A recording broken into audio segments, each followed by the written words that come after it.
नमस्कार दोस्तों, मेरा नाम है रविरंजन और आप लोग देख रहे हैं रविरंजन क्लासेज यूट्यूब चैनल। तो आज की इस क्लास में आपका स्वागत है। आशा करता हूं कि आप सब बेहतर होंगे, स्वस्थ होंगे। आज हम लोग Bihar board class 10th chapter एक वास्तविक संख्या का फुल ऑब्जेक्टिव क्वेश्चंस देखने वाले हैं, जो class 10th Bihar board 2026 exam के लिए अत्यंत महत्वपूर्ण है। उसको आज हम लोग देखने वाला हूँ। मैं आपका छोटा भाई रविरंजन। आइए हम देखते हैं class 10th objective question chapter एक वास्तविक संख्या है। फुल ऑब्जेक्टिव क्वेश्चन है। सबसे पहली क्वेश्चन है 3 - √5 एक संख्या है। कैसे 3 - √5? तो √5 आप जानते हैं कि √5 जब रूट के अंदर कोई संख्या आती है तो 5 है, उसका पूर्ण वर्गमूल नहीं निकलेगा, इसलिए वो एक अपरिमेय संख्या है। इस टाइप का बहुत सारा ऑब्जेक्टिव क्लास 10th में पूछता है। दूसरा क्वेश्चन है 0.6 पे बार का भिन्न रूप होगा। तो जितना संख्या पे बार हो उसके बदले नीचे एक आ जाता है। आपको पता होगा कि हमने 9th क्लास में पढ़ा था कि 0.6 पे बार 0.7 पे बार को भिन्न के रूप में लिखे, परिमेय संख्या के रूप में लिखे।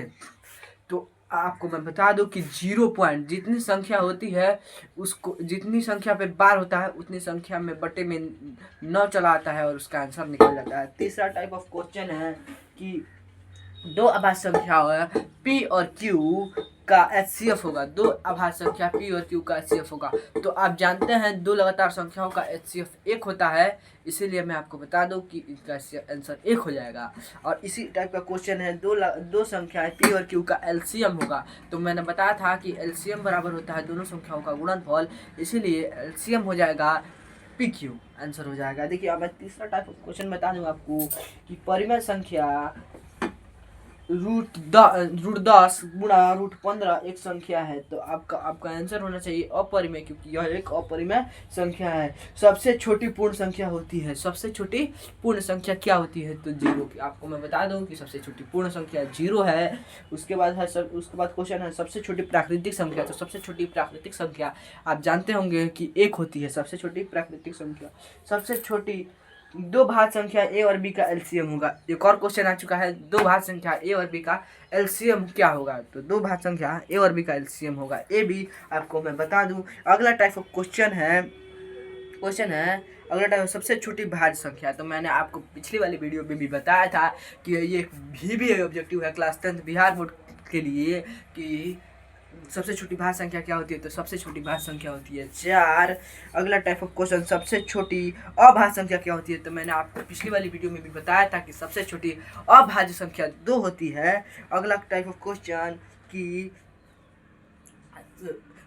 5 का पावर 0 गुणा 6 का पावर 0 का मान होगा। 5 के पावर 0 और 6 का पावर 0 का गुणनफल का मान होगा। तो मैं आपको बता दूं, अगर किसी भी संख्या का पावर 0 में होता है तो उसका वैल्यू 1 होता है। अगर किसी भी संख्या का वैल्यू 0 है तो उसका मान 1 होगा। तो 5 का पावर 0 यानी 5 का वैल्यू 1 और 6 का पावर 0 यानी 6 का वैल्यू 1, यानी 1 गुणा 1, इसलिए इसका आंसर 1 होगा।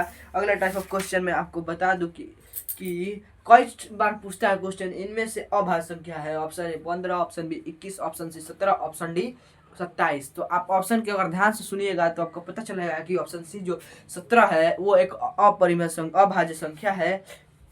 इस टाइप का क्वेश्चन बिहार बोर्ड क्लास 10 में बहुत बार आ चुका है। और देखिए एक बार और पूछ चुका है, दो लगातार विषम संख्याओं का मौसम होगा। एक और क्वेश्चन है, दो लगातार विषम संख्याओं का मौसम होगा। तो आपको पता होगा कि दो लगातार विषम संख्याओं का मौसम 1 होता है।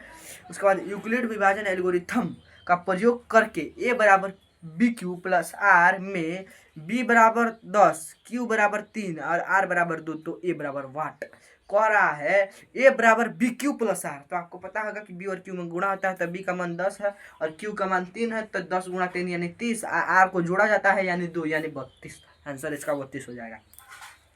140 का अभाज्य गुणनखंड में 2 की अधिकतम घात क्या होगी? आपको उसको अभाज्य गुणनखंड विधि से हल करके उसका घात निकाल लेना है। 2 की अधिकतम घात क्या होगी, यानी 2 कितनी बार आ जाएगा तो अधिकतम बार में, तो आप निकाल के देख लीजिएगा। 2 अधिकतम बार 2 ही बार आएगा। अगला क्वेश्चन है कि 0.3 पर बार प्लस 0.7 पर बार का मान होगा।